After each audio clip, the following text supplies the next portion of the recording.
I was just watching back the video that I posted with the Hawaii prediction, and I picked up on something that I hadn't picked up on yet. All the kids were sent home from school because the power went out from wind. Listen to the noise that I make, and then the card that comes out, followed up by the fact that Biden just made a speech that he's not going there right now and he's going to go when he has time.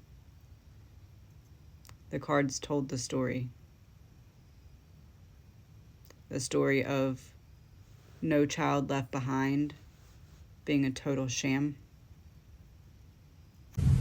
Let's see what the reaction is if we push it just a little bit far with this particular place, so that if we need to push it with other places eventually in other times, that there's a precedent set that, oh, well, it took us a while to get there too that time because of the new weather phenomena of some kind.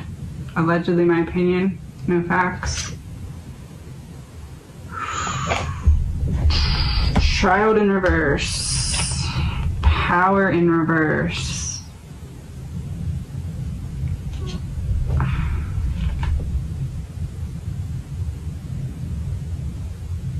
Republican in reverse.